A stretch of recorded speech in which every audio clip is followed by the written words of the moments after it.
Hello friends, வணக்கம் நண்பா. நான் QLA 3F டியூஸ்டேயோட ஏபிசி கெஸ்ஸிங் சான்ஸ் என்னன்னு பார்ப்போம். 16/4/2019.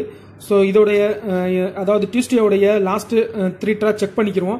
ஸோ அதுபடி பார்க்கும்போது நம்மளுக்கு டியூஸ்டேயோடைய லாஸ்ட் 3 ட்ராக் முன்னாடி உள்ள ரிசல்ட்டு 045. இந்த 045 நண்பா அப்படியே ரிட்டனாக மாத்திரம், அதாவது சிபிஏயா மாத்திரம். அது எப்படின்னா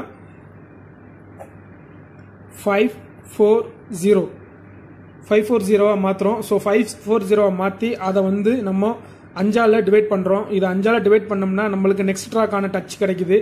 ஸோ நான் போட்டு பார்த்துருக்கேன். ஸோ 540 5ஆல் டிவைட் பண்ணோம்னா நம்மளுக்கு 108 கிடைக்கும் நண்பா. 108 கிடைக்கும். ஸோ 045க்கு அப்புறம் ரிசல்ட் என்னன்னா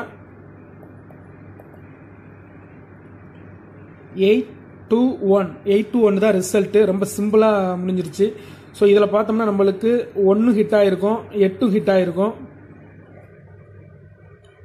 ஸோ இதில் 81 பெயர்ஸ் கிடச்சிருக்கு. ஸோ நம்ம 821க்கும் போட்டு பார்ப்போம்.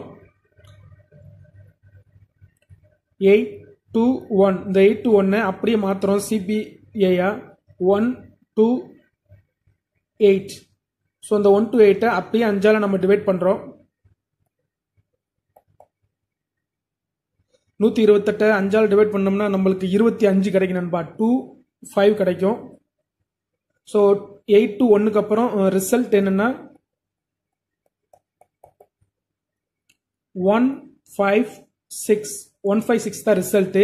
ஸோ இதில் நம்மளுக்கு வந்து 5 ஹிட் ஆயிருக்கும். இந்த 156 தான் நண்பா போன டியூஸ்டேயோட ரிசல்ட்டு. ஸோ நம்ம இந்த தடவை 156க்கு போட்டு பார்ப்போம் இந்த கெஸ்ஸிங் ஒர்க் அவுட் ஆகுதாண்டு இந்த டியூஸ்டேக்கு. ஸோ 156. ஸோ அப்படியே சிபிஏ 651.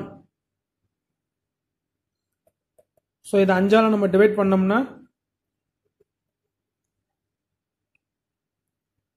130 கிடைக்குது நண்பா.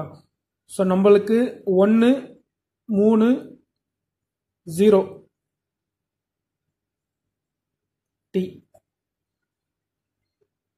ஸோ நண்பா இந்த ட்ராவுக்கு, அதாவது டியூஸ்டேக்கு வந்து நம்மளுக்கு 1 அல்லது 3 அல்லது 0க்கு சான்சஸ் இருக்கிறதா காட்டுது. ஸோ இதுக்கு முன்னாடி செக் பண்ணியிருக்கோம்.